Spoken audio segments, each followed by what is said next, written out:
From the Augusta National Golf Club in Augusta, Georgia, CBS Sports so proudly presents the Masters. Springtime came roaring through Augusta about a month earlier than normal, but it ushered in a beautiful, lush carpet behind it that is now ready to test the greatest players in the world at the one course they all grew up dreaming of playing, Augusta National. This, for many who are passionate about this game, this is the greatest day in golf every year. Sit back and enjoy it. So many of you have your own family traditions, mothers and fathers, sons and daughters, and through the generations, sharing Masters Sunday together, and we're glad to have you with us here on this Easter Sunday. Here is how that first page of the leaderboard sets up, with Hansen and Mickelson about 35 minutes away, the final pairing. Oosthuizen and Watson will be out there together. There's Hunter Mahan at 4 under par with Henrik Stenson. Fred Couples already 1 under for the day. He birdied the second. Watney at 2 under on the course with Ben Crane, Sean O'Haire. Ian Poulter at 2 under par. Look at this. Bo Van Pelt has just come in with a birdie at the 18th for the low round now of the tournament, eclipsing Hansen's round of 65 yesterday. You won't believe how he did it, by the way, folks. This is at 13 earlier today. Keep in mind, last year, Bo Van Pelt was in the chase for the title, and he birdied a number of holes and had 2 eagles coming in last year. Nearly a double eagle today at 13. So a year ago, he eagles 13 and eagles 15 on Sunday. Here he is today with an eagle at 13 you just saw, and look what he does here at the 16th. Yes, indeed. A traditional Sunday hole location at 16 that creates so much excitement like this. A hole-in-one and the 14th in tournament history at the 16th hole. A high-five slap with Scott Verplank. A couple of Oklahoma State Cowboys rejoicing at that special occasion, and Van Pelt has eagles, 2 of them for the second straight year on the second night on Sunday, and this is how he just finished at the 18th. We've got the traditional Sunday location here too. Trying to work it off the slope, and here she comes.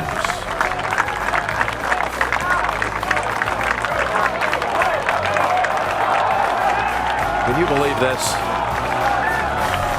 So that little putt for 64, which would match the lowest round ever shot on a Sunday here. Maurice Bembridge, Hale Irwin, who's been on the property this week, Gary Player, who was a starter for the first time this year, Greg Norman, David Toms, and now Bo Van Pelt, matching history, Sunday history, with a 64 just completed, signing his card now at 1 under par. He is in a tie for 17th. And now we're going to take you out live to the 12th hole as we find Tiger Woods here for birdie. He is 2 over for the day. Has not had an under par round this week. 72, 75, 72. And again today he is backed up 2 more. Playing with Vijay Singh. Well, there you go. Put down a 2 for Tiger, but he's only at +4. And again, had such a hard time on the par 5s. He did birdie 2 today, but bogeyed the 8th. And meanwhile, over at the tournament practice facility to your right, you see Bubba Watson, and in the middle of your screen, here is Phil Mickelson, trying to win this tournament on Easter Sunday, as he did for the very first time in 2004. That was an Easter Sunday victory, his first ever major. He hit a shot here yesterday that many are still talking about, this 64-degree wedge from behind the green at the 15th. Jim Nantz and Sir Nick Faldo and the whole crew, we've been talking about this, Nick, since he hit it yesterday. How did he do this? Well, for me, Jim, this is the shot of the tournament so far. You know, no other player would even attempt this. You know, for me, this is the greatest illustration of his self-belief, which gives him the bottle to put it off. Absolutely an amazing golf shot. Really is hard to come up with many other players who would have the ability to pull off that shot. Nobody. Well, here's the thing. If he wins today, he'll be in that first four, that list of champions. Right now at 3 with the likes of Nick and Gary Player, Jimmy DeMeritt, who was the first ever 3-time champion here, Sam Snead. But a win today would be Nicklaus at 6, Palmer Woods, and Mickelson at 4. And just a few minutes back, our Bill McAtee had a chance to talk to Phil before he began his practice session. Who we're finding now is just a terrific player. He was a Ryder Cup player for Europe back in 2010. In fact, in the singles there, it was Hansen against Mickelson on Sunday over in Wales. Phil opened that singles competition with a long birdie putt at the first hole and went out to close them out 4-2. But they'll be playing together today. This is Hansen Saturday at the 12th. And by the way, they played together the first 2 rounds as well.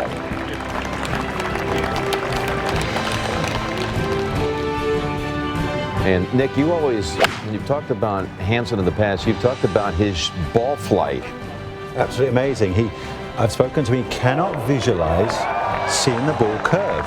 So he simply sees the golf ball flying dead straight, which is absolutely really unheard of. Here he is at 15 Saturday. He had basically the same third shot that Mickelson did. He went low with it, and it chipped it past the flagstick, but made the comeback putt for birdie.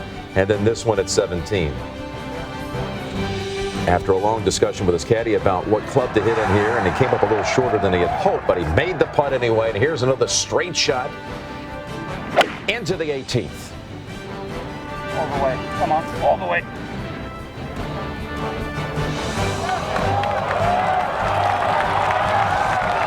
The 34-year-old who has 4 wins on the European Tour. 3 of those 4 victories have come in playoffs. Here's a look at it. While Phil went out in 36, Hansen shot 34 first 9. Phil came back in 30. Hansen, a not too shabby 31 there, Nick.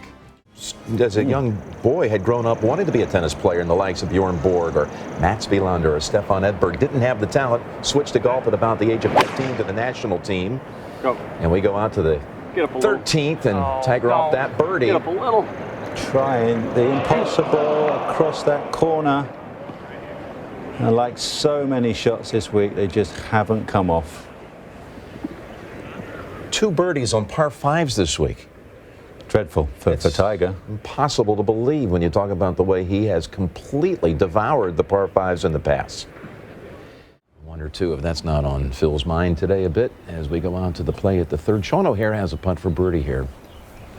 You're on our minds all the time, Jim. Said he'll be 55 tomorrow. And when most of us are all in our same age, I'm 54, Langer's 54, Lyle's 54, Woosie's 54. We all feel it. So a look down the first fairway. Conditions today, Nick, absolutely ideal. Absolutely ideal, and they've gone for so many of the traditional, very difficult hole locations. This one straight out at number 1 on the front left corner. They are. The most important thing is to be sensible. If you feel brave enough and you feel good and you know you can pull it off, well, you go for it. But if you don't, it's so important to move your target away to where you're comfortable and play what I would call defensively smart. 33-year-old Matt Kuchar into the first, ranked 18th in the world. Georgia Tech educated like Bob Jones.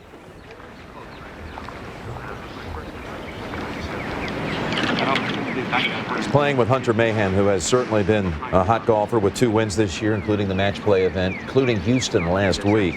Now moving all the way up to number 4 in the world. A nice one of these, bud. You have to get that right timing and smash it, you know? Absolutely. Actually, this first hole location, I used to go for this one because actually bailing out into the middle of the green leaves such a difficult putt. You know, it's one of those ones you need the experience. First look, you think it's 4 feet of break. With a bit of experience, you then know it's 6 feet, and then if you keep looking, you could easily hit it with 8 feet of break. So maybe just go for it. Stay on that line. Hunter begins the day at 4 under. Careful. That's why he's saying hold this line, because here she goes. And now you're 4 or 5 feet down below the green surface, chipping onto a downslope, with the fear that if it goes more than 2 paces past the hole location, it'll be off the front of the green. And a bogey by Stenson. Let's go back out to the 13th. Now the 4th shot for Tiger Woods. And of all the questions that have surfaced this week in this tournament, the one that maybe we won't have an answer for quite some time is what happened to Tiger Woods. Cantlay is in with 72. Matsuyama. It's going to be interesting second 9 to watch for him. Let's go back out to 13. For his par, Tiger Woods. But from a near flawless performance at Bay Hill 2 weeks ago to a very frustrated week this week at +4. And only 1 under par on the par 5s. Let's go back to 1.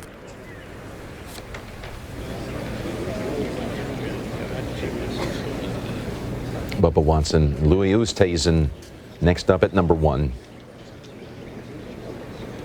Louis Oosthuizen, number 27 in the world, 29-year-old who comes back from an ankle injury from his victory 2 years ago. He's been injured. That's why he hasn't been able to back up that win at St. Andrews. 4, please. Louis Oosthuizen now driving.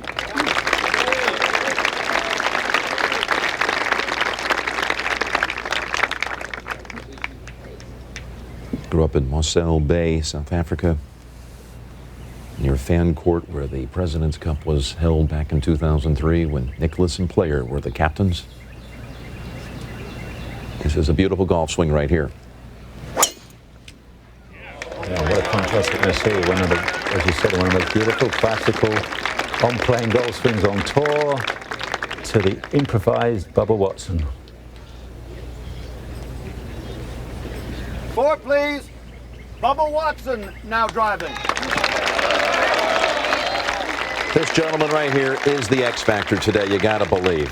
With his length, what he reduces the 4 par 5s to, and a wild card, we talked about it last night, feeling the freedom of becoming a parent here in recent weeks for the first time, feeling not the pressure on his shoulders that golfers so often feel. He's feeling some freedom as he's toured around here through 54 holes at 6 under.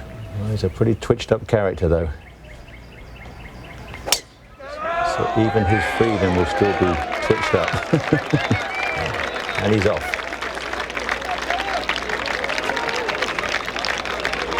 Wife Angie and her baby boy Caleb have been home this week.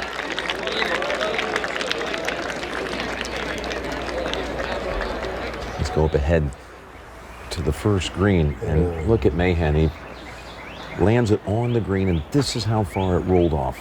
I don't know if this is doable. He managed to keep it on the note. You can't keep it on the upper surface. That's going to feed right off. And it manages to stay middle of. Oh no, it's still rolling. It's been dry here since Friday morning, Yeah. so how speedy are the greens right now? Well, this is as you can see, the color of the greens is that they're starting to change color. You've got that sheen on them. They will be blisteringly quick today. So that is Phil's arrival at the practice green. Back to Hunter Mahan and the putt for par. Now, this is awkward because it's up a good little slope there. Yeah, you'll take that. Very easy to give that an extra shunt, 5-6 feet past. Drops back to 3 under. Coming into the day, did you give, how far back did you go to give players a chance? Those at 4 under, 3 under, how did you see it? Well, yeah, I think I've been there. 6 back. So you've got to, we never know what's going to happen at the top end. We might even go to 7 back. This has been the kind of the trend on the tour so far this year. Let's go to the play at the 6th. And on the 20th anniversary of his championship, here is Fred Couples.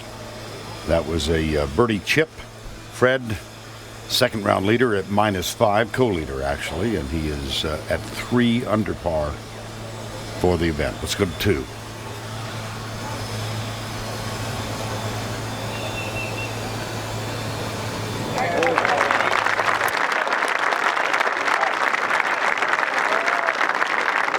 That is a birdie for Westwood. He recovers the shot, dropped at number 1. So Mickelson, he had been saying leading in, he of course had some fine tuning with his putting instructor, Dave Stockton, who had a great career of his own and has been so sharp putting this week, leading the field.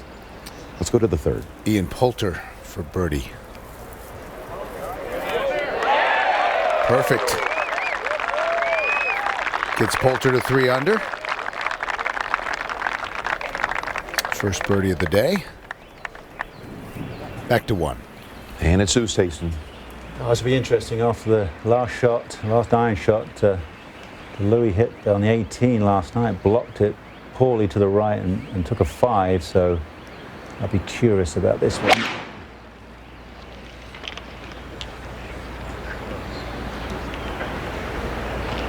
Oh, a fabulous effort. There you go, right on the edge of that left-hand level. Beautiful golf shot. Back to 6. And this to save par for Fred Couples. Well, he had a birdie on the second hole, bogey here at the 6th, so even par for the round. Jason Dufner, by the way, his fellow competitor, is falling off the edge. He's 4 over for the round and 2 over for the event. Back to 1. What will Bubba conjure up? Oh, what was that? Said he did it again. Maybe this is something about his warm-up too. Well, he hits the most unbelievable variety of shots. He's pure feel, no swing thoughts. He visualizes a shot, tries anything from snap-up wedges to little dinky chop-ups that only go 70 yards. How do you believe Phil turned it around? He did not putt well last year, and even went at one time to the belly putter, if you remember it, one for just a brief while late in the season. And all of a sudden, we saw him at Pebble Beach. You see Hansen here.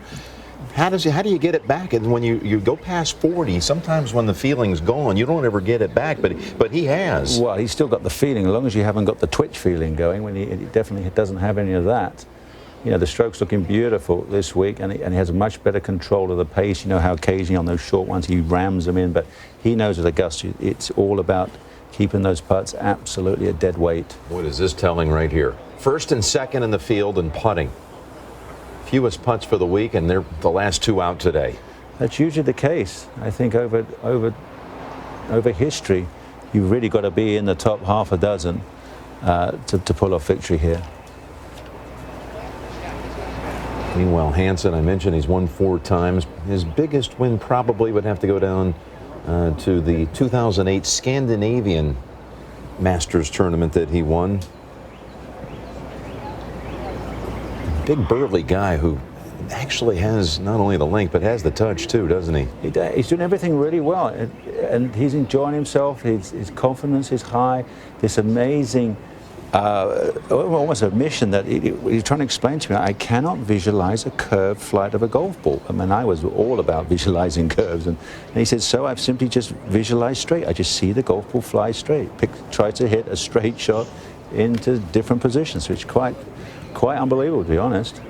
They are about 2 minutes away from their tee time, which is just a few steps away, maybe 45, 50 feet from right here. When would you head over in a case like this? Getting ready, last thoughts before you take on the final round of the Masters. You don't want to get there too soon. I used to kind of like 4 minutes was about right, because you just want to go over and shuffle a few things around in your golf bag and then get ready to tee it up. You don't want to be standing there thinking for too long. As long as you've already got the picture in your mind, more than likely, you've rehearsed it. I used to rehearse it on the range, that first tee shot. I knew, how the breeze was playing, what the likely trajectory I wanted, the likely shape I wanted to play the shot. So the last thing you want is any surprises when you walk out to the first tee here.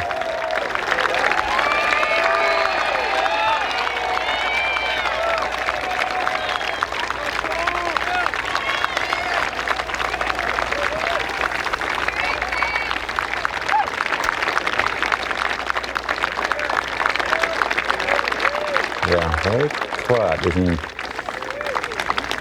He's feeling it.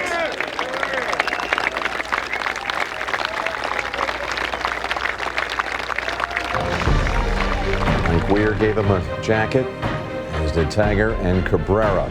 The 3 he's won today, he pursues number 4.